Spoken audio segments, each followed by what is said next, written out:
बिस्मिल्लाहिर्रहमानिर्रहीम। अस्सलाम वालेकुम नाज़रीन, आप देख रहे हैं सच सवेरा और मैं हूं हुमार सलान। उम्मीद करते हैं आप सब खैरियत से होंगे, मज़े में होंगे और इस खुशगवार सुबह को एंजॉय कर रहे होंगे। आपकी सुबह को मज़ीद खुशगवार, खूबसूरत और मज़ेदार बनाने के लिए हम आपके साथ मौजूद हैं। हमेशा की तरह कुछ डिफरेंट से टॉपिक्स लेकर आए हैं जिन पर बात करना, जिनकी अहमियत को उजागर करना और जिनके हवाले से कुछ सीखना और समझना हम सब के लिए ज़रूरी हो।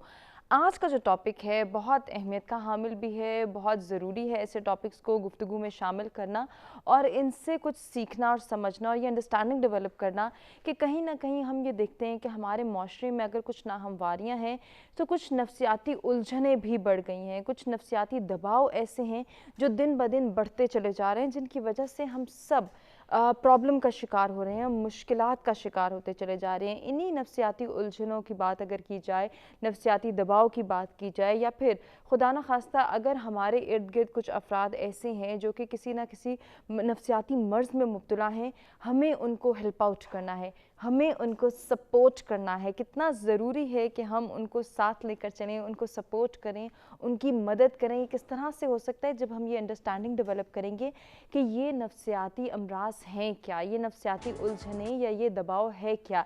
बेसिकली हम ये देखते हैं कि अगर हम किसी की शख्सियत की बात करते हैं, कहीं ना कहीं हम दूसरों को जजमेंटल होके देख रहे होते हैं, उनको जज करने की कोशिश कर रहे होते हैं और ऐसे ही हम जो है वो कुछ लेबल दे देते हैं। बाज़ औक़ात हम ये देखते हैं कि अगर कोई इंसान इतना ज़्यादा एक्सप्रेसिव नहीं है, हमारे साथ घुल मिल नहीं रहा, या किसी बच्चे की बात कर लें, किसी नौजवान की बात कर लें, तो हम फ़ौरन से कह देते हैं ये तो पता नहीं अपने आप को क्या समझता है, इसके अंदर तो पता नहीं कौन से कॉम्प्लेक्सेस जो हैं वो डेवलप हो रहे हैं।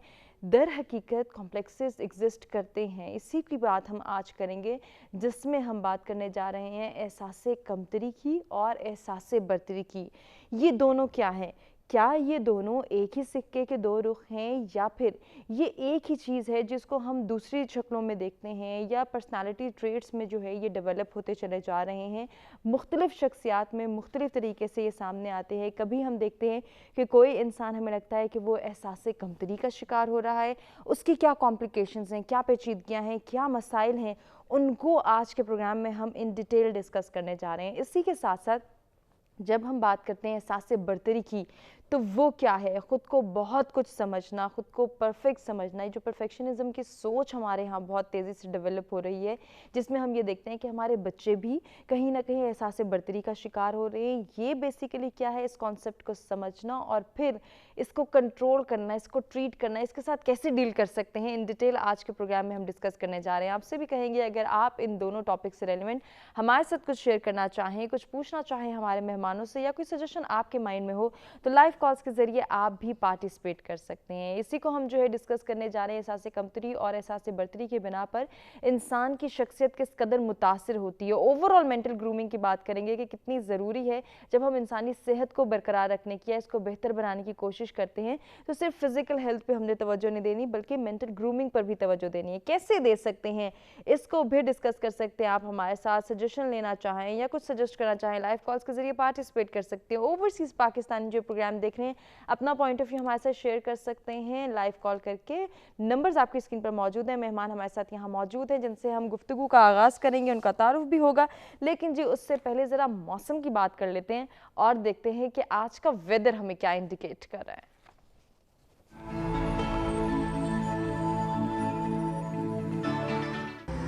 स्टार्ट लेंगे इस्लामाबाद के वेदर से। Maximum temperature 41, minimum 27 degree centigrade.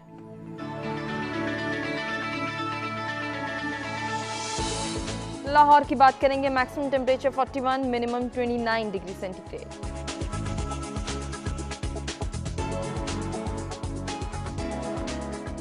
रुख करेंगे कराची का, maximum temperature 35, minimum 29 degree centigrade.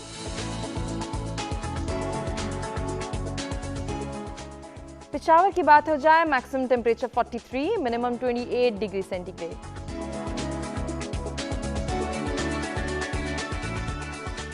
Quetta का अहवाल आपको बताएं, maximum temperature 33, minimum 17 degree centigrade. जी Gilgit Baltistan, maximum temperature 25, minimum 16 degree centigrade. Last में बात करेंगे मुजफ्फराबाद की, maximum temperature 39, minimum 21 degree centigrade आज रिकॉर्ड किया गया है।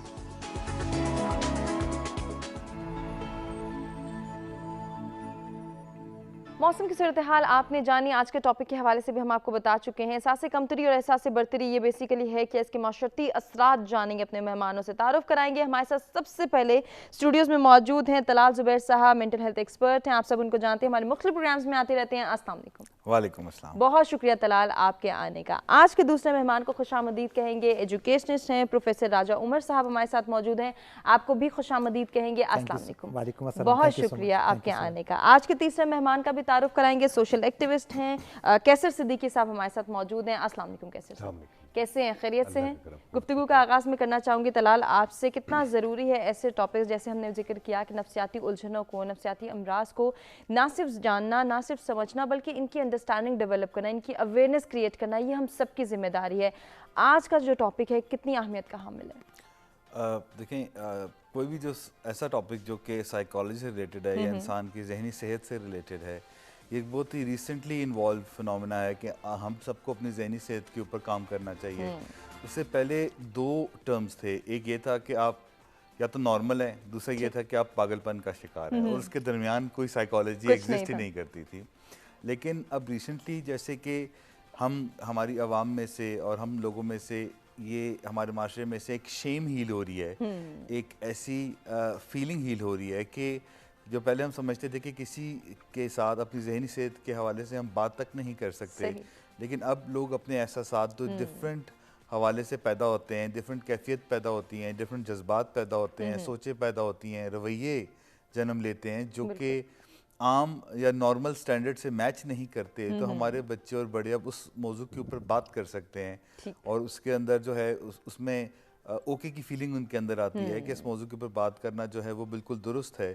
तो मेरा ख्याल है कि ये एक बहुत बड़ा चेंज है जो हमारी सोसाइटी जिस तरफ जा रही है। और जैसे इस चैनल के ऊपर ख़ास तौर पे आप लोग हमेशा कुछ ना कुछ इस टॉपिक को ज़रूर लेके आते हैं, तो ये भी लोगों के लिए इस टॉपिक के ऊपर बातचीत करने को बहुत आसान बना। बिल्कुल, और ये अंडरस्टैंडिंग डेवलप हो सकती है कि अगर खुदा ना खास्ता हम एहसास कमतरी या एहसास बरतरी का शिकार हो रहे हैं तो फिर हमें किस तरह से डील करना है, खुद के साथ, इर्द गिर्द के लोगों के साथ किस तरह से उनको ट्रीट करना है और हेल्प आउट करना है। अगर हमारे साथ हमसे मुंसलिक कोई ऐसा फ़र्द मौजूद है जिसमें हम ये कॉम्प्लिकेशंस, ये कॉम्प्लेक्सेस देख रहे हैं, तो उसके साथ हमने किस तरह से डील करना है उसको भी हम डिटेल डिस्कस करेंगे। उमर साहब, आप क्या कहना चाहेंगे इस टॉपिक पर? वेल, करंट सिनेरियो में हम देखते हैं कि जिस तरह की सिचुएशन इस वक्त दुनिया की चल रही है कि हम दुनिया को जो है ना टोटली एक डिवाइड उसमें देख रहे हैं कि एक प्री कोविड दुनिया थी और एक कोविड की दुनिया है। इसमें ये जो पर्टिकुलर फिनोमेनन है कि लोगों में एहसास कमतरी और एहसास बरतरी, ये बहुत शिद्दत इख्तियार कर गई चीज़ें, क्योंकि हम ये देखते हैं, फ़र्ज़ कर लेते हैं being the educationist, what I have observed कि लोग जो है वो अब देखें कि हमारे यहाँ जो इंस्टीट्यूशंस हैं वहाँ पर अगर हमने कह दिया जी कि सारे का सारा हमारा एजुकेशन का जो सिस्टम है वो ऑनलाइन पे शिफ्ट हो गया हुआ है। अब कुछ लोग हैं जो बेचारे ये ऑनलाइन गैजेट्स वगैरह अफोर्ड नहीं कर पा रहे, उसकी वजह से उनमें एहसास कमतरी का जो लेवल है वो खासा हायर हो चुका है। ठीक है, अब उसमें जारी बात है, एक रेडी वाला है, उसके बच्चे भी स्कूल जाते हैं, लेकिन वो बेचारा अफोर्ड नहीं कर पाता कि वो हर एक को सेल फोन या टैब्स वगैरह लेके दे दे ताकि उसके बच्चे भी उसी लेवल की एजुकेशन गेन कर सकें जिस तरह के दूसरे लोग।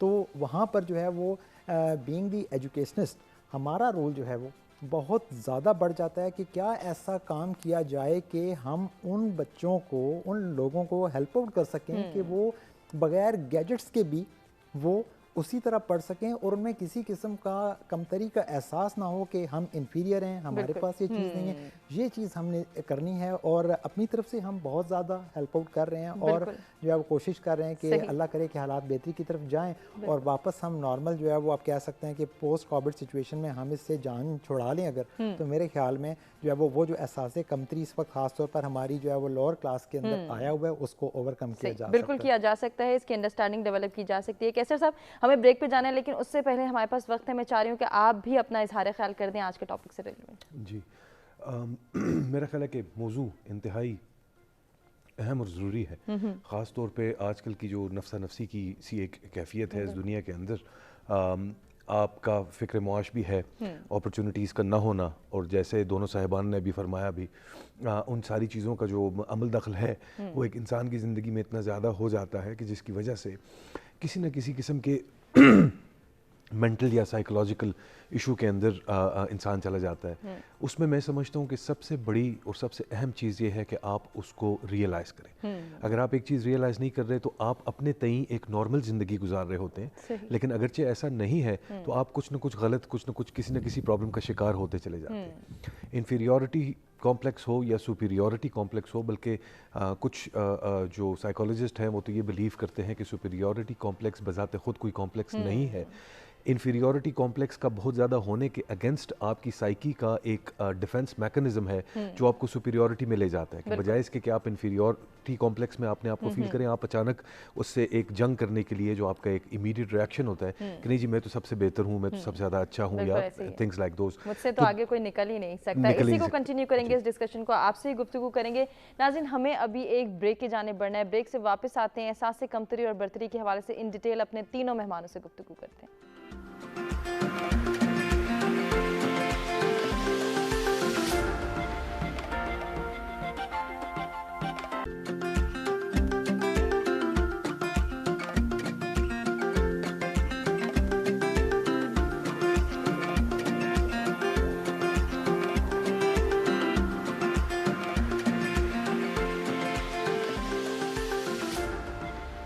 वेलकम बैक जी। सत सवेरा में एक मरतबा फिर से आपको कहेंगे खुशामदीद। इंटरेस्टिंग टॉपिक है जिस पर गुफ्तगू का सिलसिला जारी है। एहसास से कमतरी और एहसास से बर्तरी क्या है, इसको समझना क्यों ज़रूरी है, इस पर हम पहले बात कर रहे थे ब्रेक पे जाने से, और इसी को कंटिन्यू करेंगे। कैसर साहब से ही कहेंगे कि आप अपनी बात मुकम्मल करें। जी कैसर साहब। देखिए जी, मैं यही समझता हूँ इस मामले में, जैसा मैं उस वक्त कह भी रहा था कि तमाम चीज़ों की जो शुरुआत है वो इस चीज़ से है कि आप रियलाइज़ करें, आप एक चीज़ को समझें, तो फिर ही आप उसको ठीक करने की तरफ जा सकते हैं। और अगर आप उसको नॉर्मल समझते हैं, आप उसके ऊपर गौर नहीं करते, तो इस दौर के अंदर ख़ास तौर पे अपने लिए कुछ वक्त निकालना और एक मुराकबा करना या एक अहाता करना अपने तई वो बहुत ज़्यादा ज़रूरी है। इकबाल ने भी कहा था कि अगर एक इंसान अपनी सोच की हद मुतय्यन नहीं करता तो वो फिर किसी भी तरफ जा सकता है। और मैं समझता हूँ कि we are what we think, हमारी सोच ही हमारे कैरेक्टर को, हमारी पर्सनालिटी को, और फिर उसकी बेसिस पे हमारे एटीट्यूड्स, हमारे बिहेवियर्स और हमारे एक्शंस, ये तमाम चीज़ें जो हैं ये मुहित हैं आपकी सोच के ऊपर। तो सोच को अगर हम पॉजिटिव रखेंगे तो फिर तो चीज़ें आसान हो जाएंगी। और अगर हमें एहसास होता है ऐसी किसी चीज़ का कि हम किसी भी एहसास कमतरी का शिकार है या किसी भी वजह से एहसास बर्तरी का शिकार है, और उसके टेस्ट बड़े आसान और बड़े छोटे से हैं, कि अगर मैं देखता हूँ कि साहब हैं और उनके पास मुझसे बड़ी गाड़ी है या गाड़ी है और मेरे पास नहीं है, और उस चीज़ से मैं नफ्सियाती तौर पर डिस्टर्ब होना शुरू हो जाता हूँ, तो फिर नेचुरली या मेरे बिहेवियर के अंदर कोई चीज़ फ़र्क होना शुरू हो जाती है, तो फिर नेचुरली एहसास कमतरी का वो शख्स शिकार होता है। अब उस चीज़ से बचने का तो बहुत ज़्यादा ज़रूरी है कि आप अपने आप को अपने अंदर मुकम्मल समझें, हाँ अलबत्ता हम्बल भी रखें, वरना वो फिर सुपीरियॉरिटी की तरफ भी बात जा सकती है। तो उसका बेहतरीन जो एक तरीक़ाकार है उसको समझने का वो यही है कि आप दिन के किसी हिस्से में कुछ मिनट अपने लिए निकालें और अपने पूरे दिन की जो भी रुदाद है, जो भी जिस तरीके से आपने गुजारा, ख़ास तौर पे आपकी डीलिंग जो दूसरे लोगों के साथ है, उसमें बच्चे, वालिदैन, स्पाउस और जो इमीडिएट रिलेशनशिप्स हैं वो भी, और अजनबियों के साथ आप किस तरीके से डील करते हैं, वहाँ से आपको अपनी किरदार साजी किस हद तक हो चुकी है, उसमें क्या गैप्स है और किस तरफ जाना है, वो बड़े अच्छे तरीके से ट्रिगर आउट किया जा सकता है। लेकिन उससे पहले ये जानना भी बहुत ज़रूरी है, जैसे कि अभी तलाल कैसर साहब ये कह रहे थे कि अगर मैं ये देखता हूँ कि मेरे साथ वाला इंसान या साथ मेरे नेबर्स या कोई भी कोलीग, कोई भी स्ट्रेंजर जिसके पास मुझसे ज़्यादा अच्छी गाड़ी है या कोई भी मटेरियलिस्टिक अगर हम चीज़ देखें तो वो ज़्यादा अच्छी है, तो मैं फ़ौरन से अगर फील करने लग जाऊँ कि मेरे पास क्यों नहीं है, या मेरे पास होती तो कितना अच्छा होता, तो ये एहसास कमतरी है। लेकिन इस वक्त अगर हम अपनी सोसाइटी पर नज़र दौड़ाएं तो हमें तो हर दूसरा शख्स ऐसे ही करता हुआ नज़र आता है, जिसको हर किसी से तकलीफ़ है, किसी की ज़ात बर्दाश्त नहीं हो रही, किसी की बात बर्दाश्त नहीं हो रही, उसके अंदर तो ये टॉलरेंस ही नहीं है कि कोई दूसरा अच्छा खा रहा है, अच्छा पहन रहा है, अच्छा कमा रहा है। देखें, जो इन्फ्रारिटी है, इन्फ्रारिटी, मैं कम्प्लेक्स की बात नहीं कर रहा, मैं टर्म इन्फ्रारिटी की बात कर रहा हूँ। कमतरी, जब कोई बच्चा पैदा होता है ना तो वो कमतर होता है, और ये हमें अल्लाह ताला नहीं बताते, ये उस बच्चे की जो फिज़िकल सेल्फ है या जो उसके वो हर चीज़ के लिए डिपेंडेंट है, ठीक है, तो वो बच्चा जो है कमतरी की फीलिंग से पैदा होता है और हर चीज़ उसको अपने से बड़े लगती है। वालिदैन भी देव की मानद लगते हैं बड़े बड़े, तो आहिस्ता आहिस्ता वो जब इस दुनिया के अंदर अपना सफ़र तय करता है तो वो एक एक मंजिल को अबूर करता जाता है, और इस मंजिल को अबूर करने के अंदर उसके अंदर जो सेल्फ एक्चुअलाइजेशन की फीलिंग आती है कि मैं एक्चुअली कहाँ हूँ, क्या हूँ और किस लेवल के ऊपर मुझे पहुँचना है। और इसका तयन जो है वो अल्लाह ताला हमें बताते हैं कि किसी इंसान को दुनिया में कुछ करने के लिए जो भी कुछ चाहिए होता है वो उसको मुकम्मल इंसान बना के इस दुनिया में पैदा करते हैं। हमारा काम होता है उसको खोजना। इस सफ़र में कुछ लोग जो है वो उसको बहुत अच्छे तरीके से खोज पाते हैं और ढूंढ पाते हैं कि उनका सही सेल्फ क्या है और उनकी क्या जो है काबिलियत क्या है, क्या उनकी स्ट्रेंथ्स हैं और क्या उनकी वीकनेसेस हैं, और फिर अपनी स्ट्रेंथ्स की मदद से उन वीकनेसेस को ओवरकम कर पाते हैं। तो वो तो फिर इस मसले का शिकार नहीं होते। लेकिन कुछ लोग जो हैं वो अपनी जेनेटिक कोडिंग की वजह से, अपने पीयर्स की वजह से और अपने जो बचपन से उनके अंदर जो उनकी ग्रूमिंग की जाती है, जो शुरू घर से होती है और फिर उस्ताद तक मामला आता है, उसकी वजह से उनके अंदर एक कमतरी की जो कैफियत है वो बरकरार रहने लगती है। जब वो फीलिंग उनके अंदर बरकरार रहने लगती है, यानी अचानक से एक बंदा 25 साल की उम्र में नहीं सोचेगा कि उसकी गाड़ी ऐसी है और हमारी गाड़ी ऐसी है। ये मामला तब से शुरू होगा जब वो सोचना शुरू करेगा कि उसका ज्योमेट्री बॉक्स ऐसा है और मेरा ज्योमेट्री बॉक्स ऐसा है। और हम जब उस मौके के ऊपर इस मसले को आइडेंटिफाई करके हल नहीं कर पाते तो फिर ये फीलिंग बढ़ती जाती है। फिर हम कंपैरिजन करते हैं कि उसके मार्क्स इतने ज़्यादा हैं और तुम्हारे मार्क्स इतने कम हैं। तो ये जो एक कैफियत है ये फिर हमारे अंदर बढ़ने लगती है, ये पैदा होने लगती है, और फिर आगे जाके हम बड़ी बड़ी चीज़ों के ऊपर कंपेयर करने लगते हैं दूसरों के साथ। तो ऐसे फिर जब अगर आपको ये कैफियत जो है वो आपकी इज़्ज़त नफ्स को मजरू करने लगे और आपको बहुत ज़्यादा कमज़ोरी की या नाकाफ़ी होने की या मुनासिब इंसान ना होने की, होपलेसनेस की, हेल्पलेसनेस की कैफियत दे और आप ये सीख लें कि आप जो है वो अब इससे बेहतर नहीं हो सकते, तो फिर इसको कहते हैं कि हम एहसास कमतरी का शिकार हो गए हैं। और फिर हमें इसके लिए फिर नए से सदबाब करने पड़ते हैं ताकि हम इसमें से बाहर आ सकें। सही। अभी जैसे कैसे साहब कह रहे थे कि सुपीरियरिटी कॉम्प्लेक्स जो है ये दर हकीकत इन्फीरियरिटी कॉम्प्लेक्स की ही एक दूसरी शक्ल है, या यूँ कहा जाए कि उसकी एक सुपीरियर फॉर्म है। क्या ये बात एग्जिस्ट करती है और हमें इसको अंडरस्टैंड करने की कितनी ज़रूरत है? देखिए, ये बात बहुत दुरुस्त है कि इन्फीरियरिटी कॉम्प्लेक्स के अंदर से ही सुपीरियरिटी कॉम्प्लेक्स पैदा होता है, क्योंकि जब आप इन्फीरियरिटी कॉम्प्लेक्स का शिकार होते हैं तो उसके दो रिस्पॉन्सेज होते हैं। सही। पहला जो रिस्पॉन्स है वो ये है कि आप बहुत ही जो है वो अपने अंदर और ख़ुद को इस जो है वो मनफी सोच का शिकार कर लेंगे और आप ये जो है वो अपने आप को लिमिट कर लेंगे कि अब आप इससे बेहतर नहीं हो सकते, और आप दूसरी चीज़ों को हसरत से देखने लगेंगे और विश ही कर सकते हैं कि मैं कोई बेहतर इंसान बन जाऊं। और फिर ऐसी सोच जो है वो आपकी साइकोलॉजी को डिस्टर्ब करना शुरू कर देती है और आपके अंदर जो है वो दो ख़ास किस्म के डिसऑर्डर्स डेवलप कर लेती है। यानी इस डिफेंस में दो ख़ास किस्म के डिसऑर्डर्स डेवलप कर देती है। पहला जिसे हम कहते हैं नार्सिसिज्म और दूसरा है बाइपोलर डिसऑर्डर के अंदर जो ग्रैंडियोसिटी का एलिमेंट आता है। यानी जब आपके अंदर ग्रैंडियोसिटी आती है तो आप अपने आप को फिर इनविंसिबल समझने लगते हैं कि कोई मुझे अकाउंटेबल नहीं कर सकता। दूसरे नंबर पर जो नार्सिसिस्टिक पर्सनैलिटी हैं ये वो लोग हैं जो कि घरों के अंदर अपने पैरों पे पानी नहीं पड़ने देते बिल्कुल भी, और कोई अगर उन तक अप्रोच करेगा तो वो बिल्कुल अपना जो है वो ढाल एक बना लेंगे, लाउड होंगे, ऊंचा बोलेंगे, दूसरों को they will look down upon them, उनको यूं उनसे बात करेंगे जैसे कि वो कोई कीड़े मकोड़े और एग्जिस्ट नहीं करते। तो उसके रिएक्शन के अंदर ये एक डिफेंस मैकेनिज्म है जो वो डेवलप कर लेते हैं और सुपीरियरिटी कॉम्प्लेक्स का जो है वो शिकार होने लगते हैं। तो बुनियादी तौर पर इसकी रूट्स जो हैं वो इन्फीरियरिटी से ही आती हैं और ये उतना ही डैमेजिंग है जितना कि इन्फीरियरिटी है। लेकिन इन्फीरियरिटी कॉम्प्लेक्स जो है वो भी एक जहनी मसला है, एक डिसऑर्डर है। लेकिन जो सुपीरियरिटी कॉम्प्लेक्स अगर कोई डेवलप हो जाए इन्फीरियरिटी कॉम्प्लेक्स के नतीजे में तो ये और भी ज़्यादा ख़तरनाक होता है, क्योंकि जैसे इन्फीरियरिटी कॉम्प्लेक्स ख़ुद के लिए बहुत नुकसानदेह होता है, तो जो सुपीरियरिटी कॉम्प्लेक्स है वो दूसरों के लिए और खुद के लिए दोनों के लिए जो है वो होना शुरू हो जाता है। अब अगर इसको हम और इसकी क्लासिफिकेशन करें, जैसे कि आपने कहा कि एहसास कमतरी जो है यानी कि इन्फीरियरिटी कॉम्प्लेक्स ये खुद के लिए बहुत नुकसानदेह होता है, कैसे ये एक इंसान की शख्सियत को मुतासिर करता है, मैं आपसे ही जानना चाहूँगी। देखिए, ये एक सेल्फ डिफीटिंग बिहेवियर है जिसके अंदर कि आप जो है वो अपनी देखिए दुनिया में ग्रो करने का एक प्रोसेस है ना। प्रोसेस ये है कि आप अपनी ज़िंदगी में आने वाली जो भी मसाइल होते हैं उनको फेस करते हैं और उसमें से आउट ग्रो करते हैं, ठीक है। यानी चैलेंज आया, आपने उसके लिए कोई इकदाम ढूंढा, मसले को हल किया और आगे बढ़ गए, ठीक है।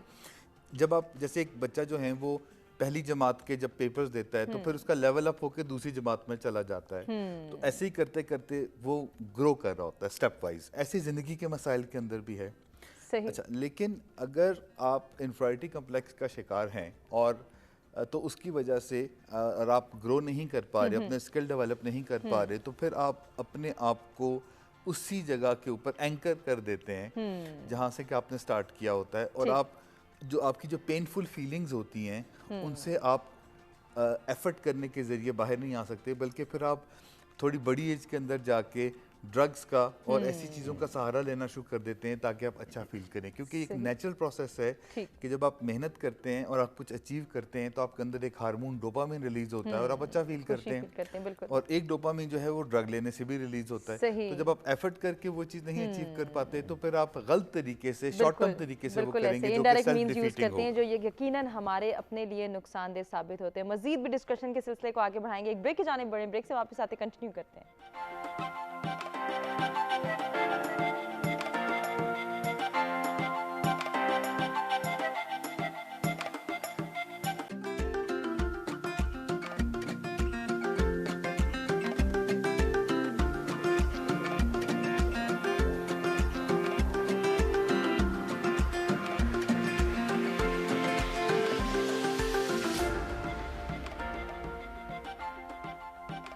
Welcome back. सत सवेरा में एक मरतबा फिर से आपको कहेंगे खुशामदीद। इंटरेस्टिंग गुफ्तगू का सिलसिला जारी है जिसमें हम आज डिस्कस कर रहे हैं एहसास कमतरी और एहसास बरतरी के माशरती असरात। कितना ज़रूरी है इन माशरती असरात को ना सिर्फ डिस्कस किया जाए बल्कि इनको कंट्रोल किया जाए, इनको बेहतर तरीके से ट्रीट करके इनको बदला जाए। कैसे बदल सकते हैं इस पर हम बात कर रहे थे ब्रेक पे जाने से पहले, उसी को कंटिन्यू करेंगे। उमर साहब से गुफ्तगू करेंगे। उमर साहब, जैसे अभी हम बात कर रहे थे माशरती तनाजुर में जब हम बात करते हैं, सोशल पर्सपेक्टिव में जब हम बात करते हैं, तो हमारी सोसाइटी में बहुत सारी नाहमवारियाँ हम देखते हैं जो कि बहुत तेज़ी से प्रमोट हो रही हैं।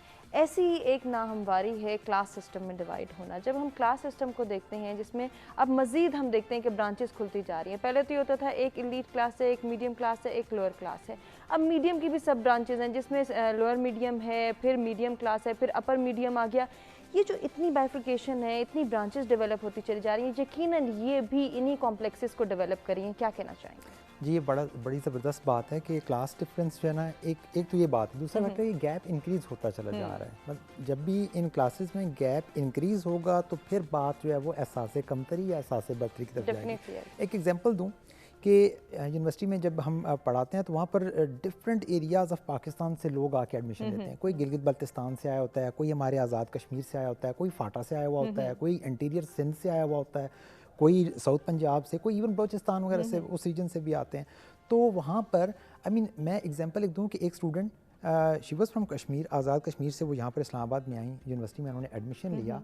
तो व्हाट शी सेड, उनका जी कि मेरे गांव में ये ख्याल किया जा रहा है कि मुझे ऑक्सफोर्ड में एडमिशन मिल गया है। अच्छा, this is the gap I am talking about कि उनके एरियाज़ में इस हद तक लोग एहसास कमतरी का शिकार हैं, या हम ये कह सकते हैं कि उनके पास रिसोर्सेज नहीं हैं, उनके पास ये फैसिलिटीज़ अवेलेबल नहीं है वहाँ पर, स्कूल, कॉलेजेस, यूनिवर्सिटीज़। तो उस वजह से भी अब वो यहाँ पर आकर जब इस्लामाबाद एक जो हमारे कंट्री का कैपिटल है उसकी यूनिवर्सिटी में जब आके वो बाकी सारे यहाँ के जो लोकल लोग हैं उनके साथ जब क्लास में बैठ के पढ़ते हैं तो वो अपने आप को इन्फीरियर फील करते हैं। तो वहाँ पर उनको फिर जो है ना, वो हमें कहा जाता है जी मीडियम ऑफ इंस्ट्रक्शंस आपका जी इंग्लिश में होना चाहिए, आपने सारे लेक्चर्स इंग्लिश में देने चाहिए। लेकिन कैसे?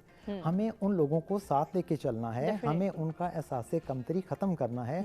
और सबसे इम्पॉर्टेंट फैक्टर हमें ये भी पता है कि एहसास कमतरी किस वजह से होता है। उसमें पॉवर्टी भी हो सकता है, इकोनॉमिक स्टेटस भी हो सकता है, बहुत से फैक्टर्स हो सकते हैं। दूसरी तरफ हम ये देखते हैं कि एहसास बरतरी किस वजह से होता है। बड़ी गाड़ी, बड़ा घर, ये सारे फैक्टर्स आपको एहसास बरतरी की तरफ ले जाते हैं। इनके दरमियान की चीज़ हमने ढूंढनी है, वो है इन दोनों में तवाज़ुन, इन दोनों में बैलेंस। वो कैसे है?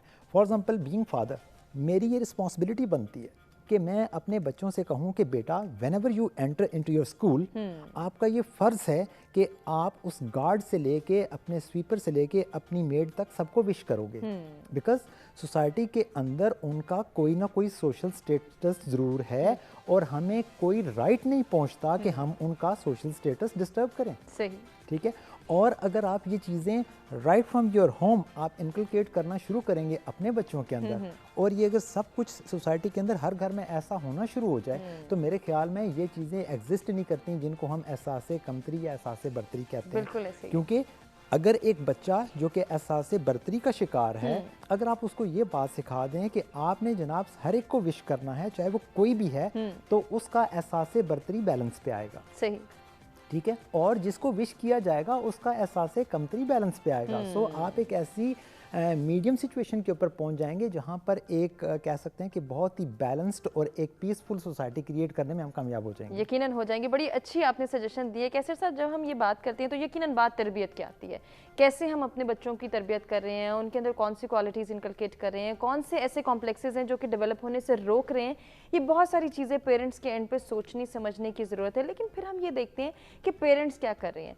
कहीं ना कहीं पेरेंट्स भी इन्हीं कॉम्प्लेक्सेस का शिकार हैं, या तो एहसास बर्तरी में मुब्तला हैं कि हमारे जैसी परवरिश कोई नहीं कर पा रहा, हमारा बच्चा तो जैसे फल फूल रहा है ऐसे तो किसी और के बच्चे नहीं है, वो देखो वो बेचारे कैसे गरीबों की तरह पल रहे हैं, हमारा बच्चा बहुत सुपीरियर है, ये यूनिक है, इसको तो जो इसने ख्वाहिश की हमने फ़ौरन से ला के दे दी।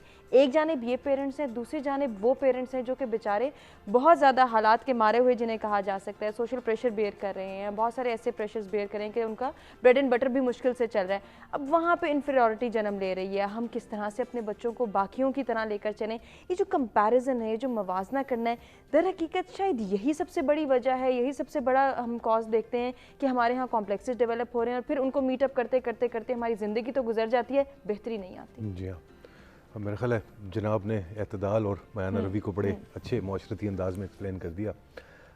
बात दर हकीकत यही है कि हम अपने तई जो सोचते हैं और अपने आप को समझते हैं कि हमारा जो सिस्टम है, अगर हम अपने ख़ानदानों के अंदर भी देखें, अपनी फैमिलीज़ के अंदर भी देखें, तो ऐसा हमें एक्सपीरियंस करने में मिलता है। और इस पे मैं समझता हूँ कि कोई मुज़ायका नहीं, हमें ओपनली बात करनी चाहिए, यकीनन करनी चाहिए कि हमारे घर में जो सिस्टम है ये सबसे बेहतर है, इससे बेहतर कोई नहीं हो सकता। और उसी हिसाब से हम फिर अपने बच्चों को भी, और एक ये कुदरती सी एक एलिमेंट है कि वी आर ऑल प्रोग्राम्ड, हम बचपन से ही प्रोग्राम होते हैं, चाहे वो किसी भी बुनियाद पे हो, किसी भी हवाले से हो। उस प्रोग्रामिंग को लेके जब हम बड़े होते हैं और जब हम शऊर की यानी शऊरी उम्र तक पहुंचते हैं, तो हम ऑलरेडी प्रोग्राम हो चुके होते हैं। अब उसको समझना, उसको ख़त्म करना और अपने आप को रीप्रोग्राम करना।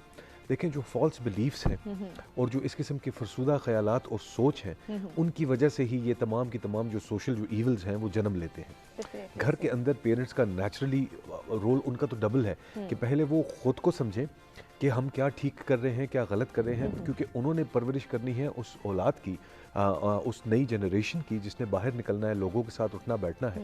तो अगर हम फॉल्स बिलीव्स के ऊपर और रॉन्ग इंप्रेशंस के ऊपर खुद भी मुंजमद रहेंगे अपनी पर्सनालिटीज़ के अंदर और अपने बच्चों को भी वही चीज़ देखें। एक बड़ा एक कॉमन सा नोशन रहा है हमारी फैमिलीज़ के अंदर कि ये अच्छे बच्चे हैं इनके साथ खेलना है और ये गंदे बच्चे हैं इनके साथ नहीं खेलना। और बड़े होकर आपको पता चलता है कि जो अच्छे बच्चे हैं वो आप जैसे बच्चे हैं और जो गंदे बच्चे हैं वो गंदे बच्चे नहीं हैं, वो सिर्फ गरीब बच्चे हैं। तो आपने तो एक क्लास सिस्टम ऑटोमेटिकली क्रिएट कर दिया। बिल्कुल। और ड्यू रिस्पेक्ट में ये कहना चाहूँगी कि अनफॉर्चुनेटली हमारे यहाँ तक इस नौबत ये आ गई है कि ये अच्छे रिश्तेदार हैं, इनसे मिलना है और इन रिश्तेदारों के घर नहीं जाना। एग्जैक्टली। और इस्लाम आया था इन्हीं ज़ात पात के सिस्टम्स को जो है तो ख़त्म करने के लिए, तोड़ने के लिए, और उसने तोड़ा पाश पाश किया। उस ज़माने में हम सब ने देखा कि कैसे एक हबशी ग़ुलाम जो है वो आज़ान देने पे फाइज हो गए और वो तमाम के तमाम डिफरेंसेस ख़त्म कर दिए और एक ही सफ़ में खड़े हो गए महमूद व अयाज़। तो वो सारी एग्जांपल्स हमारे इस्लाफ की जो हैं हमारे सामने मौजूद हैं। हमें मशअल राह को पहचानना चाहिए और नबी करीम सल्लल्लाहु अलैहि वसल्लम की ज़ात से बड़ी मशअल राह हमारे लिए कोई नहीं हो सकती। तो अगर उन चीज़ों को अगर हम फॉलो करेंगे तो उसके अंदर हमें दो चीज़ें नज़र आती हैं। नंबर वन ये कि तमाम पैगम्बर कमोबेश और इंक्लूडिंग हज़रत मोहम्मद सल्लल्लाहु अलैहि वसल्लम, उन्होंने गुर्बत में वक्त गुजारा और उस चीज़ के अंदर रहते हुए भी जो इस्लामिक फ़लसफ़ा है वो आपको यही कहता है कि आप अपनी पर्सनैलिटी और अपनी रियलिटी के साथ ग्राउंडेड रहें, हम्बल रहें और उसके तरीके से फिर आप चले। हाँ, अलबत्ता जो तकसीम में जिसके हिस्से में जो जिसकी किस्मत में आ जाता है वो उसके हिसाब से होता है। अब अमारत में भी देखें 2 किस्म के अमीर हैं। एक अमीर वो है जो अपने माल में से अल्लाह की राह में भी खर्च करता है, लोगों के साथ प्यार भी करता है, तरीके से चलता है। एक अमीर वो है जो किसी दूसरे को सीधे मुंह सलाम भी शायद नहीं करना चाहता। तो डिफरेंस तो हमारे सामने है, मौजूद है। तो जिसकी जो भी रियलिटी है, हाँ अलबत्ता जो फॉल्स बिलीफ है, सबसे बड़ा जो एक शर है मैं समझता हूँ हमारे माशरे के अंदर, जो फसाद की बुनियाद है, उसको समझने की बहुत ज़्यादा ज़रूरत है कि हम बच्चों को सिखा रहे क्या है, किन लाइंस पे उनको बड़ा कर रहे हैं। देखें, उनका रोल मॉडल हमारे बच्चों के लिए हम उनको दें या वो खुद से देखें। लेडी डायना हमारा रोल मॉडल कभी भी नहीं हो सकता, हमारा रोल मॉडल फातिमा जिन्ना ही हो सकता। डेफिनेटली ऐसा ही तो है। इन रियलिटीज को समझें, अपनी कैसे इन रियलिटीज को हम समझ सकते हैं। इन डिटेल गुफ्तगू के सिलसिले को आगे बढ़ाएंगे, अपने बाकी पार्टिसिपेंट से भी गुफ्तगू करेंगे। एक ब्रेक की जाने बढ़े, ब्रेक से वापस आते कंटिन्यू करते हैं।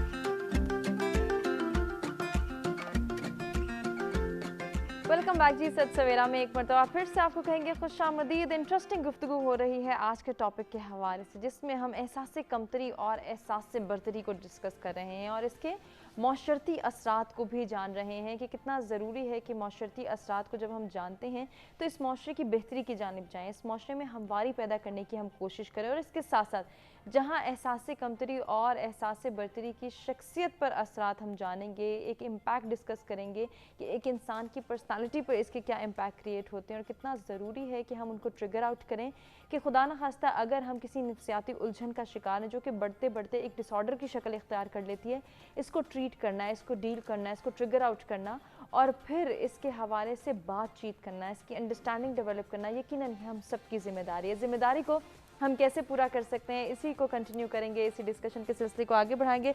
स्टूडियोज़ में हमारे साथ जो मेहमान मौजूद हैं उनमें तलाल ज़ुबैर हैं, प्रोफेसर राजा उमर साहब हैं और कैसर सिद्दीकी हैं, जिनसे हम गुफ्तगू कर रहे हैं। बहुत कुछ सीखने का मौका मिल रहा है और ये जान रहे हैं कि इस वक्त हमारे माशरे को किस तरह से बेहतरी की जानिब हम ले जा सकते हैं। अगर हम इसकी तरक्की, इसकी खुशहाली और इसके अमन इस्तेहकाम को बरकरार रखने की बात करते हैं तो यकीनन हम सब ने अपनी जिम्मेदारियों को पूरा करना है, अपना किरदार अदा करना है। ये किरदार किस तरह से अदा किया जा सकता है, इसमें बेहतरी की कहाँ कहाँ गुंजाइश है, उसी के सिलसिले में हम बात करेंगे तलाल से।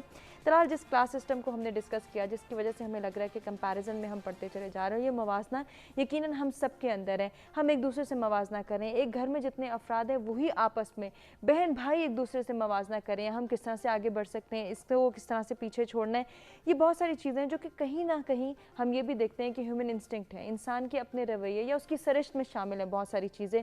उनको तो शायद हम नहीं बदल सकते, लेकिन अपने मिजाज को, अपने रवैयों को, एक दूसरे के साथ डील करने को, एक दूसरे के साथ जिस तरह से हमने लेकर चलना है, वो चीज़ें तो हम बदल सकते हैं ना। कितना ज़रूरी है कि इन पर काम किया जाए और इनकी अंडरस्टैंडिंग डेवलप की जाए।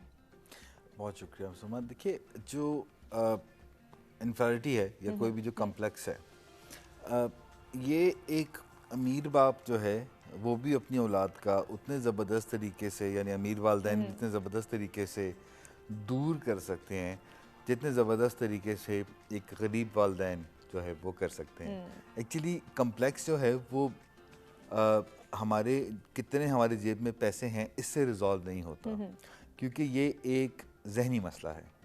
And there are no material solutions for mental problems, यानी जहनी मसाइल के लिए कोई मटेरियल सॉल्यूशंस नहीं होते। उनके लिए सॉल्यूशन जो हैं वो सोच विचार के काम से आते हैं, बातचीत से आते हैं और ऐसे इकदाम से आते हैं जो कि कोई भी इंसान, कोई भी वालिदैन सीख के कर सकते हैं। जब बच्चे इस दुनिया में आते हैं तो हमें अमूमन 6 से 7 साल मिल जाते हैं सीखने के लिए कि इनकी परवरिश करनी कैसे है और इनके मामलात को कैसे जान के जीना है। लेकिन अमूमन हम उस टाइम को शायद किसी और ही मामले के अंदर इस्तेमाल कर लेते हैं, लेकिन ये ज़्यादातर वालिदैन सीखने की तरफ नहीं आते। सही। जब भी किसी के अंदर कोई एहसास कमतरी है या उसकी इज़्ज़त नफ्स की कमी है तो वो ऐसा नहीं होता कि 50 चीज़ों के अंदर होगी। वो कुछ चीज़ों के अंदर अच्छा महसूस करता होगा, नॉर्मल महसूस करता होगा और कुछ के अंदर जो है वो कमतर महसूस करता होगा। और जिन चीज़ों के अंदर वो कमतर महसूस करता है तो हम उसको सिखा सकते हैं कि वो कैसे बेहतर महसूस करना शुरू सही। कर देगा। अच्छा, इसमें हम ये देखते हैं कि कुछ लोगों की अगर बात की जाए, कुछ पर्सनालिटी इसको अगर डिस्कस किया जाए, तो किसी ख़ास शख्स से बहुत ज़्यादा उनके अंदर ये डेवलप हो जाते हैं एहसास कमतरी के, जब उसको देखते हैं उसके सामने नहीं आना चाहते, उससे बात नहीं करना चाहते, और उसके अंदर एक रेजिस्टेंस आ जाती है कि बस ये ना हो जिस महफिल में मैं उसमें शामिल होऊंगा, मैं वहाँ आऊँगा जहाँ पर ये इंसान नहीं होगा। ये किस डिसऑर्डर की तरफ इशारा है? ये तो रिग्रेशन है। रिग्रेशन कहते हैं कि अगर आप पहले किसी इंसान के साथ कंफर्टेबल थे, अब आप उसके साथ अनकंफर्टेबल होना शुरू हो गए हैं, और ये आपको फिर अपने बच्चे के साथ बातचीत करनी चाहिए, क्योंकि बच्चों के पास फीलिंग्स नहीं होती इजहार करने के लिए। तो आप उसको जो 4 बुनियादी फीलिंग्स होती हैं उसके बारे में पूछते हैं कि बेटा जब आप इनके साथ मिलते हैं तो क्या आप उदासी महसूस करते हैं, आपको गुस्सा आता है, आप खौफजदा होते हैं, या फिर आपको खुशी का एहसास होता है। और आप बच्चे को मदद करते हैं कि वो इन चारों में से किसी एक फीलिंग के साथ कनेक्ट कर पाए और आपको बता पाए। अगर वो बच्चा इसके साथ खौफ का शिकार है तो इसका मतलब है कि या तो वो बुलिंग होती है उस बच्चे की, या फिर उसको कोई अब्यूज़ किया जाता है, या कोई इनअप्रोप्रिएट टच किया जाता है। वो ऐसी क्या वजह है, तो आप उससे ये सवालात करके आप फाइंड आउट कर सकते हैं एग्जैक्टली कि वो क्या वजह है, और फिर आप उसको वो कॉन्फिडेंस देना स्टार्ट करते हैं कि नहीं आपने इनसे डरना नहीं है। अगर कोई बुली करेगा तो आप उनको बता सकते हैं कि मैं आपकी एग्जैक्टली उतनी ही इज्जत करूंगा जितनी कि आप मेरी करेंगे, ठीक है। तो उस बच्चे को आप राइट अल्फाज दे सकते हैं। कोई अगर इनअप्रोप्रिएट टच करता है तो आप बता दें कि अगर आपने ऐसा किया, यानी बगैर किए ही आप जाके बता दें कि अगर आपने ऐसा किया तो मैं अपने अम्मा अब्बा को बताऊंगा जाके। तो हम जो है वो find out and we fix the problem कि वो बच्चा जो है वो रिग्रेसिव एटीट्यूड का शिकार जो है वो किस वजह से हो रहा है। सही। देखें, चीज़ें हैं कि हमारे जो बच्चे हैं वो वैसे भी एट टाइम्स हम किसी के प्रेशर के अंदर आ जाते हैं जहाँ पर हम बात नहीं कर सकते, हम कम्युनिकेट नहीं कर सकते। हम जो पेरेंट्स होते हैं ना, हमें एक बर्ड आई व्यू लेना होता है। ऐसे ही जैसे कि हम अपने बच्चे को एक सिनेमा स्क्रीन पे देख रहे हो और उसके बिहेवियर्स को देख रहे हो कि वो किस मौके के ऊपर जाके कैसे रिस्पॉन्ड करता है, और उसके मुताबिक उसके लिए जो है वो स्ट्रेटजी डिज़ाइन करनी होती है। उसको वहाँ पर वो कॉन्फिडेंस देना होता है। कभी उसको जो है वो उसके कॉन्फिडेंस को थोड़ा कम करना होता है, ठीक है। कहीं पे उसके कॉन्फिडेंस को बूस्ट करना होता है, कहीं पे उसको सिर्फ अप्रिशिएट करना होता है कि बेटा आप जैसा कर रहे हैं वो बहुत ज़बरदस्त है। लेकिन अगर हम उसको जाके सिर्फ ये कहें कि तुम वहाँ पर जाके जो है वो ऐसे हो जाते हो, पीछे हो जाते हो, पता नहीं तुम्हें क्या मसला है, तुमने तो मेरी नाक ही कटा दी है, तो नेचुरली वो जो उसका रिग्रेसिव एटीट्यूड है जिसमें अपने आप को वो सप्रेस कर रहा है बहुत ज़्यादा due to lack of feeling words, lack of emotional expression, तो वो और भी ज़्यादा सप्रेशन का जो है वो रिग्रेशन का शिकार हो जाएगा, और वहाँ पर जो है वो उसकी साइकोलॉजी फिर डिस्टर्ब होना बिल्कुल होगी। अच्छा उमर साहब, इसमें हम ये देखते हैं कि हम अपने अगर एजुकेशनल पॉइंट ऑफ व्यू से देखें, एजुकेशन सिस्टम में देखें, तो वहाँ पे भी बहुत सारे फ्लॉज हैं। वहाँ भी एक दूसरे से बच्चे जो हैं वो कॉम्बिनेशन में चढ़ जाते हैं, या फिर इस तरह से कंपटीशन की सेंस डेवलप हो जाती है कि नहीं मुझे इसको आगे छोड़ना ही है, छोड़ना है, मैं इसको किसी भी तरीके से जो है वो पीछे लेकर जाऊँगा और मैं कामयाबी हासिल करूँगा, मुझे ये पोजीशन लेनी है। ये अगर घर से एटीट्यूड डेवलप हो रहा है, ये अगर घर से सीख मिल रही है, तो इसको एक टीचर कैसे कंट्रोल कर सकते हैं? अगर ये सेंस जो है वो उनके पीयर ग्रुप की तरफ से आ रही है कि नहीं इसमें इसने ही प्रोमिनेंट होना है, हम तो आगे निकल नहीं सकते, दोनों चीज़ें, या तो बच्चे खुद सर हो जाते हैं कि हमसे आगे कोई नहीं जाएगा, या फिर वो खुद ये महसूस करने लगते हैं कि नहीं मैं तो कभी आगे जा ही नहीं सकता, मैं तो जितना भी उठ जाऊँ मुझे तो कोई अप्रिशिएट करने वाला है नहीं, मुझे तो कोई बैकअप करेगा ही नहीं। इन दोनों कैफियत को एक टीचर कैसे महसूस करके उसको जो है ट्रीट कर सकता है? देखिए, एक बात हमें नज़र में रखनी चाहिए कि एजुकेशन के अंदर जो कम्पिटिटिव एनवायरनमेंट है वो बड़ा मस्ट है। अदरवाइज़ जो स्टूडेंट्स की जो एफिशिएंसीज़ हैं टुवर्ड्स लर्निंग वो फॉल करना शुरू कर देती हैं। मतलब ये ज़रूर हो कि बच्चे ये सोचें, स्टूडेंट्स ये सोचें कि हाँ जी फ़लाँ जो है वो बहुत अच्छा पढ़ रहा है तो मुझे भी एफर्ट करनी चाहिए, या एक बंदा के हाँ मैं उसको पहुंचूंगा, वो मुझे मैं और उसको मैं पहुंचने नहीं दूंगा अपने तक।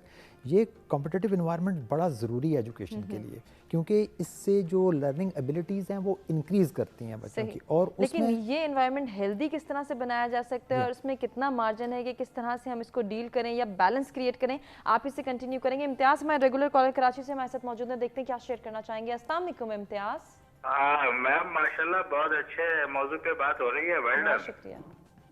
बात तो इसलिए एहसास कमतरी एहसास बढ़तरी एक ही सिक्के के दो रुख हैं। बात तो सही है, मगर देखिए मैं जरा से हट के बात करूंगा थोड़ा सा। जी जी जरूर एहसास कमतरी हो या एहसास बढ़तरी हो, ये एक लिमिट तक हो तो जिस तरीके से इंसान को बुखार होता है, तो अगर बुखार 99 और 98 तक हो तो गुजारा हो जाता है, काम चल जाता है। इससे ज्यादा हो तो फिर वो मुदीर सेहत होता है। तो यही इंफीरियरिटी कॉम्प्लेक्स और जो है सुपीरियरिटी कॉम्प्लेक्स यानी एहसास बरतरी, इसका ज्यादा हो जाना ये एक अच्छी बात नहीं है। इससे नुकसान होता है वो शख्स का जो इसमें हो जाता है मुब्तला। बात दरअसल ये है मैम, आप भी जानती है, मैं भी जानता हूँ, पूरी दुनिया जानती है कि कोई परफेक्ट इंसान होता नहीं है। अल्लाह औलिया वली इनकी बात दीगर है, मगर हम लोग जो है एक परफेक्ट नहीं है। थोड़ी बहुत एहसास बरतरी, जलन, हसद, इस तरह के मामला किसी न किसी सतह पे थोड़ी बहुत होती है, ये नजरअंदाज हो सकती है, मगर बहुत ज्यादा होने से। अच्छा, एक बात जो मैं कहना चाहूंगा इसके अंदर, हमारे असातिज़ा, हमारे इंस्टीट्यूशन, हमारे माँ बाप, हमारे बहन भाई, इनका रवैया इस चीज पे बहुत इम्पैक्ट करता है कि वो किस तरीके से बच्चे को डील कर रहे हैं, या वो जानबूझ के उसको रिग्रेट कर रहे हैं या कोई ऐसा मसला कर रहे हैं। तो क्योंकि बच्चा तो सबका, चाहे मेरा हो या किसी और दूसरे मजहब का, बच्चा बच्चा होता है। उसके परवान चढ़ाने में, उसकी तरबियत में माशरे का, मुल्क का, स्टेट का, सबका हाथ होता है। अब आप ये देखिए, मैं कभी स्टेट के खिलाफ नहीं हूँ, रियासत माँ जैसी होती है, तो हर कोई माँ की तरफ ही देखता है शफकत से।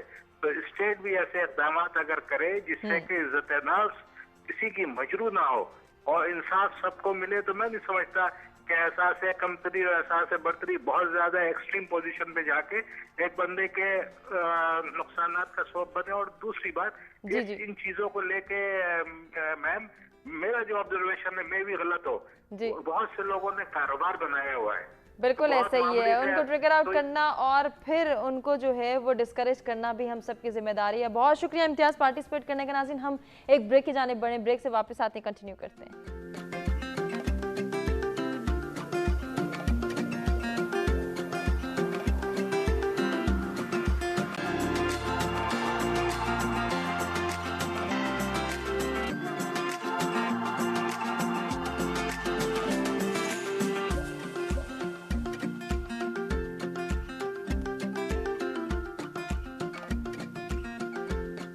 हम बात करें एहसास कमतरी और एहसास बरतरी की वजह से इंसान की शख्सियत किस तरह से मुतासिर होती है और इसको ओवरकम करने के लिए कितना ज़रूरी है कि हम मेंटल ग्रूमिंग पर तवज्जो दें। किस तरह से एक इंसान की, एक बच्चे की, एक नौजवान की मेंटल ग्रूमिंग की जा सकती है, इस पर ब्रेक पे जाने से पहले हम बात करते हैं, उसी को कंटिन्यू करेंगे। उमर साहब से गुजारिश करेंगे कि आप अपनी बात मुकम्मल करें। जी, जैसा कि मैं कह रहा था कि एजुकेशन के अंदर जो कॉम्पिटिटिव इन्वायरमेंट है बड़ा ज़रूरी है, लेकिन विन करना कोई, मेरा जो ख्याल है कि विन करना अकेले मैटर नहीं करता, इकट्ठे विन करना मैटर करता है। सही। तो जब आप सबको इकट्ठे लेके चलेंगे तो तब एक आप कह सकते हैं कि ब्रॉडर विनिंग स्ट्रेटजी आप डिज़ाइन करेंगे for the whole of the society, not for one classroom. तो वहाँ पर हम ये करते हैं कि जब भी हम स्टूडेंट्स के ग्रुप्स बनाते हैं, कोई ग्रुप एक्टिविटी या कोई उनको ग्रुप असाइनमेंट्स वगैरह देते हैं, तो वहाँ पर हम बहुत ज़्यादा ये ख्याल रखते हैं कि जो एक ऐसा, जैसे मैंने कहा कि कोई बंदा कश्मीर से है, कोई गिलगित बल्तिस्तान से है, जो बेचारा अपने आप को बहुत सबड्यूड फील कर रहा है क्लासरूम के अंदर, तो हम उसको ऐसे ग्रुप में एडजस्ट करते हैं कि जहाँ वो अपने आप को कंफर्टेबल फील करे और दूसरे उसके साथ अच्छा रिलेशन रखते हुए उसकी जो आप कह सकते हैं कि उसकी साइलेंस है, उसको बिल्डअप करते हुए उसको जो है ना वो निकालें कि उसमें क्या कर सकता है वो। तो उससे ये होगा कि that will be combined winning situation for all. तो उसमें फिर जैसे मैंने कहा पहले भी कि हमने बैलेंस क्रिएट करना होता है। तो बैलेंस इसी तरह से कि बहुत एक्सक्यूज मी, बहुत अच्छे 2 बच्चे रखे, उनके साथ 2 थोड़े से नॉर्मल रखे, ताकि सारे मिल के आगे बढ़ सकें। तो इस तरह से किया जा सकता है। तो इसी तरह किसी लेवल के ऊपर भी आप जाएं तो वहाँ पर आप एक जो है वो बैलेंस क्रिएट करके आप एक अच्छी तरफ मूव कर सकते हैं। बिल्कुल करना बहुत ज़रूरी है, लेकिन उससे पहले ये इंटरेस्ट डेवलप करना कि हमारी सोसाइटी को, हमें, हमारी ऑर्गेनाइजेशन को, हमारे इंस्टीट्यूट को या फिर हमारे घर को किस तरह से बेहतर बनाने की ज़रूरत है। हमने ये इंटरेस्ट डेवलप करना है कि कौन कौन सी नाहमवारियाँ, कौन सी कॉम्प्लिकेशंस हैं जिनको हमने ओवर ओवरकम करना है, कौन से ऐसे हर्डल्स हैं जो कि हमारे सोशल इंटरेक्शन को ख़राब कर रहे हैं। इस सोशल फैब्रिक को हमने जो है वो मेंटेन करना है, इसको बेहतर बनाने की कोशिश करनी है।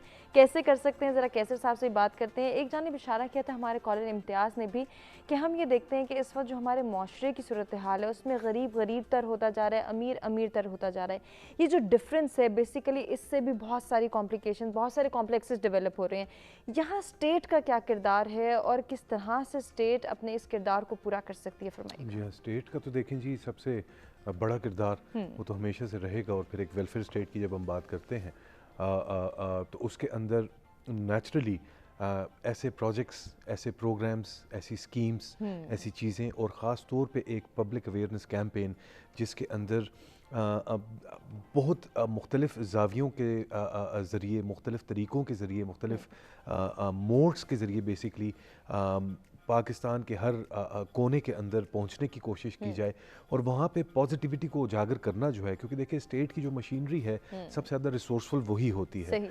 और अगर बहैसियत स्टेट वो ये इकदाम उठाएगी तो फिर नेचुरली उसका असर भी ज़्यादा होगा और वो बाकी चीज़ें भी ज़्यादा होंगी। एक चीज़ का जिसका मुझे थोड़ा सा अफसोस भी होता है कि हमारा दौर कुछ इस किस्म का आ गया है कि हमें लगता है कि सियासत के अलावा कोई चक्कर ही नहीं है। हालांकि ये हकीकत नहीं है।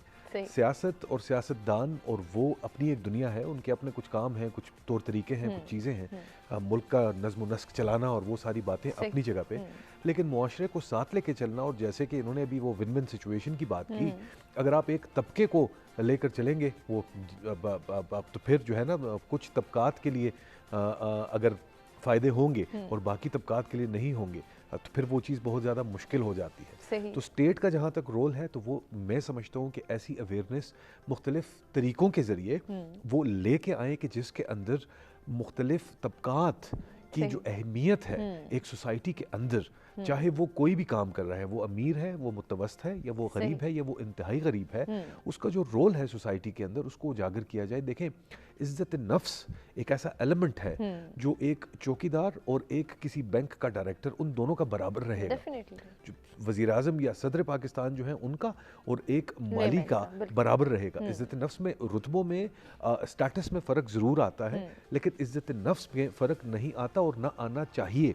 जिस दिन हम इस चीज़ को समझ गए और हमने ऐसे लोग जो कि मुआशरती सतह पे उस सोशल डिवाइड के अंदर छोटी जॉब्स पे हैं या इस किस्म के काम पे मामूर हैं, अगर हमने उनको दिल से इज्जत देना और दिल के अंदर जगह देना शुरू कर दिया तो वो आप यकीन करें कि उनका मोरल इतना ज़्यादा बिल्ड हो जाएगा कि वो जो काम अभी कर रहे हैं वो उसको ज़्यादा अच्छे प्रोडक्टिविटी के साथ परफॉर्म करना शुरू कर देंगे। वो अपने आप को अहम समझना शुरू कर देंगे और उनका जो एहसास कमतरी है वो एक झटके में इसी तरह से आपके रवैये, आपके मिजाज और ख़ास तौर पे जिस पे हमारे मज़हब ने सबसे ज़्यादा जोर दिया है, आपके अखलाक के ज़रिए ही दुरुस्त किया जा सकता है। बिल्कुल किया जा सकता है। लेकिन जब हम बात करते हैं कि हमने अपने बच्चों को तरबियत देनी है, हमने अपने नौजवानों को ग्रूम करना है, उनकी बेहतरीन रहनुमाई करनी है, वहीं एक चीज़ बहुत तेज़ी से डेवलप हो रही है कि अगर मेरे पास पैसे हैं मैं कुछ भी कर सकता हूँ, मुझे तो ज़रूरत ही नहीं किसी से तमीज़ से बात करने के लिए, कोई और कौन होता है मुझे समझाने वाला, उसकी क्या ज़रूरत मुझे रोके टोके या कुछ कहे।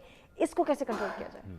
इसको दूर करने का एक तरीका तो यह है, देखें कि मेंटल ग्रोथ की जब हम बात करते हैं मैं समझता हूँ उसका एक गहरा ताल्लुक है इंसान की मैच्योरिटी के साथ। यकीनन। और मैच्योरिटी का ताल्लुक एज से ज़्यादा आपकी जहनी नशोनुमा के साथ है। कुछ लोग 30 की दिहाई में भी मैच्योर हो जाते हैं और कुछ 50 की दिहाई में भी मैच्योर नहीं हो पाते। अब उसका तरीक़ाकार कुछ इस किस्म का है कि जिसका जहन जितना पुख्ता होगा, जितनी जहनी नशोनुमा की तरफ उसका ध्यान होगा, उसकी मैच्योरिटी उतनी ज़्यादा आएगी, तो उसका देखने का एंगल, उसकी परसेप्शन, उसके सोच का जाविया वो आहिस्ता आहिस्ता बतदरीज उसके अंदर एक तब्दीली रूनमा होना शुरू हो जाती है। वो इस लेवल पे चली जाती है कि जहाँ पे उसको ये बातें फरसूदा नज़र आने लगती हैं और वो ये समझना शुरू कर देता है कि जनाब जब मैं मरूंगा तो मेरे पास तो कुछ नहीं होगा, मेरे तो हाथ खाली होंगे, सिर्फ अपने अमाल लेके चला जाऊंगा। तो ये बंगला जो मैं बना रहा हूँ, जिसको बनाने की खातिर मैं आज 60 साल की उम्र में आ गया और इस बंगले में मूव करने के चौथे साल में मैं फोत हो गया, तो जिस घर को हासिल करने के लिए ज़िंदगी लगा दी उसमें एक सुकून की कुछ घड़ियाँ ही मुझे मुयस्सर हुई। तो इस रियलिटी को जब आप समझते हैं तो फिर आपको ये नज़र आना शुरू हो जाता है कि आप, और दूसरी चीज़ जहनी, हम मैच्योरिटी की या ग्रोथ की जो बात कर रहे हैं, एक बात हमें याद रखनी चाहिए कि कंफर्ट जोन के अंदर जहनी नशोनुमा का कोई चक्कर नहीं। ठीक। You have to break the comfort, you have to challenge yourself. आपको उस कंफर्टेबिलिटी से बाहर आना पड़ता है, और वो बाहर आप इस तरह से आते हैं कि जब आपको, अब आप दुनिया के ऊपर नजर डालें और बड़े बड़ी मूवमेंट्स, बड़े बड़े काम अदब के अंदर देखें, फ़नून लतीफ़ा के अंदर देखें, या ज़िंदगी के किसी भी चीज़ों के अंदर देखें, जो एक्चुअल लोगों ने कुछ काम कर दिखाए हैं ना, वो उन्होंने मुफलिसी की हालत में किए हैं। यकीनन अमारत के अंदर ये है कि आप रिलैक्स हो जाते हैं, आपके पास सब कुछ है, आपको कुछ करने की जरूरत नहीं, किसी के साथ बिहेव करने की जरूरत नहीं, आपकी टेबल पे जो है तो खाना पूरा है, चीज़ें पूरी हैं, तो आप एक इंतहाई मुतवस्त ज़िंदगी गुजारते हैं। अल्लाह पाक ने इसलिए पैदा नहीं किया था आपको। अल्लाह पाक ने अगर आपको दिमाग दिया है तो योमइज़िन ननिन नईम, वो फिर तकासर में बोलता भी है कि आखिरत के दिन तुमसे तुम्हारी नेमतों का सवाल होगा। अगर दिमाग, अक्ल एक नेमत है तो इसका शुक्राना, इसका सही इस्तेमाल, इसकी ग्रोथ, ये हम पे लाजिम व मलजूम है। अगर ये किए बिना हम इस दुनिया से चले गए तो हमारा होना ना होना एक बराबर है। बजा फरमाया आपने। इसी को कंटिन्यू करेंगे कि मेंटल ग्रूमिंग की कितनी ज़रूरत है हमें, और किस तरह से ये पूरी हो सकती है ज़रूरत, इस पर हमें क्या किरदार अदा करना है, इंडिविजुअल एफर्ट कितनी ज़रूरी है और कलेक्टिव एफर्ट किस तरह से की जाएगी। सजेशंस लेंगे अपने तीनों मेहमानों से एक ब्रेक के बाद।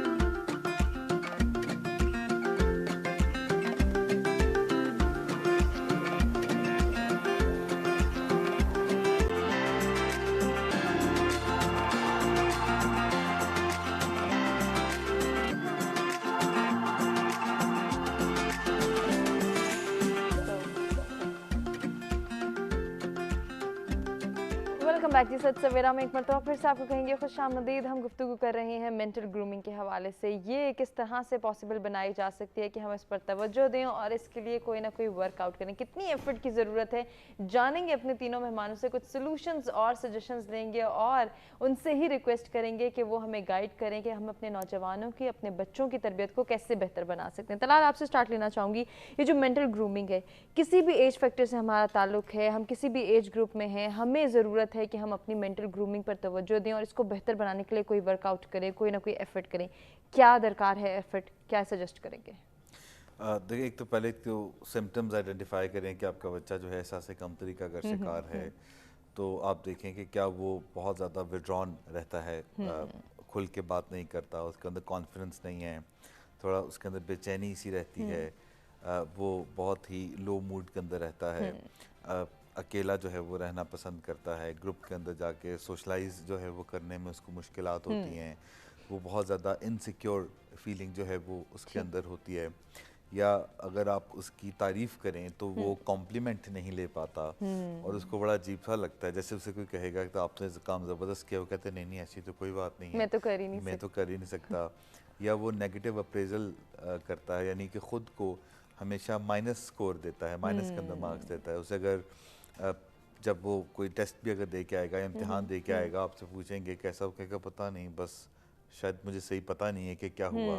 तो जब कोई ऐसी कैफियत आप अगर अपने बच्चे के अंदर देखते हैं तो इसका मतलब है कि वो एहसास कमती की तरफ जा रहा है और अब आपको कुछ ऐसे सदबाब करने की ज़रूरत है कि जिससे कि वो उसमें से बाहर आए। तो पहली चीज़ तो ये है कि हम बच्चों की एक बहुत ही म्यारी किस्म का काम है जो कर सकते हैं। कहते हैं कि executive motor functioning skill development, ये वो स्किल्स हैं जो बच्चों के अंदर 6 माह की उम्र से लेके 13 साल की उम्र तक कोई 1 दर्जन के करीब स्किल्स हैं जो कि डेवलप करनी होती हैं। और नेचुरली सब बच्चों की इनमें से कुछ कमज़ोरियाँ होती हैं और कुछ जो है वो उनकी स्ट्रेंथ्स होती हैं। तो इसका अगर आप इंटरनेट पे जाके बहुत इजीली टेस्ट तलाश कर सकते हैं, और ऐसा टेस्ट जिसके एंड में .gov हो वेबसाइट के, तो समझ लें कि वो ऑथेंटिक होगा।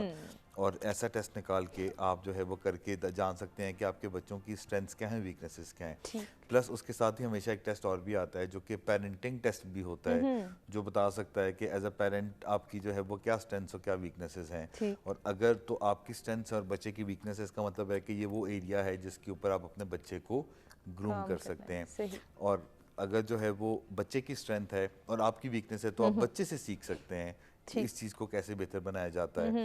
और अगर आपकी भी कमज़ोरी और बच्चे की कमज़ोरी है तो फिर दोनों सर जोड़ के हंस सकते हैं और सीख सकते हैं कि कैसे इस चीज़ को जो है वो बेहतर बनाया जाए। सो एक तो ये है, प्लस ये कि अपने बच्चों के साथ बात करनी चाहिए, उनको मदद करनी चाहिए। अगर वो कहीं इनसिक्योर फील करते हैं, वो इतना कॉम्पिटेंट महसूस नहीं करते, वो कॉम्प्लीमेंट नहीं ले पाते, तो फिर आपको उनसे बातचीत करनी चाहिए और आइडेंटिफाई करना चाहिए कि ये कौन सा मसला है, जहाँ पर कौन सा एरिया है जिसके ऊपर के काम करने से अगर आप अपने जैसे कि मसले को 25 अल्फाज के अंदर इंटरनेट पे लिखेंगे तो आपको करोड़ों में वेबसाइट्स के सॉल्यूशंस आ जाएंगे। और पहले जो 4-5 पेज के ऊपर अमूमन सॉल्यूशंस होते हैं किसी भी वेब पेज के, तो वो बहुत वैलिड और अच्छे होते हैं। तो इसके साथ अगर आपको समझ में नहीं आता तो आप किसी मेंटल हेल्थ एक्सपर्ट से, किसी काउंसलर से, किसी साइकोलॉजिस्ट से मदद भी ले सकते हैं, और इसमें कोई हर्ज नहीं है मदद लेने में। और आप सीख सकते हैं, या आपका बच्चे को आप भेज सकते हैं ताकि वो जाके सीख सके। प्लस इसके साथ साथ जो है वो आप उसको एक ऐसा सपोर्ट ग्रुप जो है वो फराहम कर सकते हैं कि जहाँ पर कि वो अच्छा महसूस करता हो। आप ये देख लें कि उसके दोस्तों के अंदर उसकी कोई बुलिंग ना करता हो, उसकी कोई जो है वो उसको ये ना महसूस कराता हो जैसे कि वो किसी काबिल नहीं है। उसातिज़ा से भी जाके रेगुलरली मिले और मेक श्योर करें कि वो भी उसके साथ जो गुफ्तु शनीद है उसके अंदर नतीजे में उसकी इज़्ज़त नफ्स को बहाल करते हो, ना कि मजरूह करते हो। सो ये जो सारी के सारे इक़दाम हैं, अगर वालिदैन जो है अपने बच्चों के लिए करेंगे तो वो सोसाइटी के अंदर एक बहुत ही वेल ग्रूम्ड बच्चा जो है वो आएगा, और उनकी मेंटल डेवलपमेंट भी यकीनी बनाई जा सकती है। बहुत अच्छी सजेशंस आपकी जानिब से आई। उमर साहब, आप क्या सजेस्ट करना चाहेंगे? दो बातों पे मेरा फोकस होगा जी। और दोनों स्टेट लेवल के ऊपर है। हमारी सारी डिस्कशन में एक बात आई थी कि ये जो एहसास कमतरी या बर्तरी है, इसका बहुत बड़ा एक फैक्टर जो है पॉवर्टी भी है। यकीनन है। तो स्टेट लेवल के ऊपर ऐसी क्या प्लानिंग की जा सकती है कि इस पॉवर्टी को रिड्यूस किया जा सके सोसाइटी के अंदर? क्या कितनी जॉब अपॉर्चुनिटीज़ क्रिएट की जा सकती हैं? इंडस्ट्रियलाइजेशन कहाँ लेके जा सकते हैं आप एग्रीकल्चर को कहाँ लेके जा सकते हैं? ताकि, क्योंकि अगर हम कहते हैं कि Pakistan is an agricultural country, तो हम इन चीज़ों को बिल्डअप करके किस तरह से लोगों के सोर्स ऑफ इनकम इंक्रीज़ करें, क्योंकि फिर वो जो गैप होगा जो जिसको हमने सोसाइटी का गैप्स जो डिस्कस किए हैं उसमें कमी आएगी। जब वो कमी आएगी तो ऑटोमेटिकली आपका एहसास कमतरी और एहसास बर्तरी इन दोनों में। दूसरी बात है कि हमारे एजुकेशनल सिस्टम के अंदर एक मेजर चेंज लाने की ज़रूरत है, क्योंकि हम ये देखते हैं कि आप बच्चे को ट्रीट किस तरह से कर रहे होते हैं कि वो किस स्कूल में पढ़ता है। अगर आप किसी के यहाँ गेस्ट जाते हैं, आप देखते हैं कि आप बच्चों से वहाँ पर बात करते हैं, अपने होस्ट के बच्चों से, आप बेटा किस क्लास में पढ़ते हैं, वो कहता है जी मैं फ़लाँ किसी एलीट स्कूल का वो नाम लेता है, आप उससे इंग्लिश बोलना शुरू कर देते हैं। ठीक है, आप किसी और के यहाँ जाते हैं, वो किसी गवर्नमेंट स्कूल की बात करता है, तो आप उनसे, तो इसका मतलब है कि हमारे एजुकेशनल स्टैंडर्ड जो हैं वो बहुत वेरी कर रहे हैं। हमें स्टेट लेवल के ऊपर एक ऐसी एजुकेशनल पॉलिसी भी डिज़ाइन करनी पड़ेगी कि जहाँ से हम एक ऐसा जो है वो आप कह सकते हैं कि बैलेंस्ड एजुकेशनल सिस्टम डिज़ाइन करें कि जिसमें ये फैक्टर्स माइनस किए जा सकें। तो ये दो फैक्टर्स हैं, दोनों मैक्रो लेवल के ऊपर हैं, दोनों स्टेट की रिस्पॉन्सिबिलिटी बनते हैं। एक तरफ जॉब अपॉर्चुनिटीज़ क्रिएट करके पॉवर्टी एलिविएशन, और दूसरी साइड के ऊपर एजुकेशनल स्टैंडर्ड्स। यकीनन बहुत अच्छी सजेशंस आपकी जानिब से भी आई हैं। कैसर साहब, आप क्या सजेस्ट करना चाहेंगे? जी, इनफरादी तौर पे या इनफरादी हैसियत के अंदर रहते हुए कौन कैसा है, कौन कैसा नहीं है, किसके पास क्या है क्या नहीं है, उससे मुतासर होना या उससे इम्प्रेस होना आपके लिए इसलिए ज़रूरी नहीं है कि उसकी अपने कुछ प्रॉब्लम्स भी होंगे जो आपको नज़र नहीं आ रहे, आपको तो ज़ाहिरी शक्ल नज़र आ रही है, और अगर आप उसके प्रॉब्लम्स का अहाता करें तो शायद आप शुक्र करें कि आप उससे शायद ज़्यादा बेहतर कंडीशन के अंदर होंगे।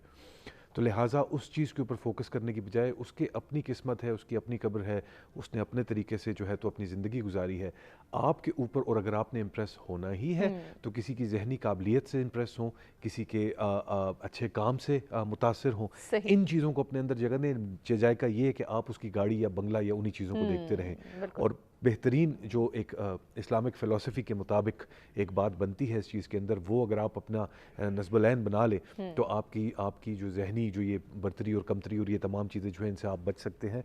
कि तलाश खूब से खूब तरक्की और नज़र अपने से नीचे। क्या बात है, बहुत खूबसूरत पैगाम। इसी के साथ आज की डिस्कशन को ख़त्म करेंगे और इस प्रोग्राम को इख्तिताम की जानिब ले जाएंगे। अपने तमाम मेहमानों का शुक्रिया अदा करना चाहेंगे जिनसे बहुत कुछ सीखने का मौका मिला। उम्मीद करते हैं कि नाज़रीन आपको भी हमारा आज का प्रोग्राम पसंद आया होगा। अपने फीडबैक से आगाह कीजिएगा, अपना बहुत ख्याल रखिएगा। इंशाअल्लाह कल कुछ नए टॉपिक्स के साथ दोबारा आपकी खिदमत में हाजिर होंगे। तब तक के लिए अल्लाह ने के बाद।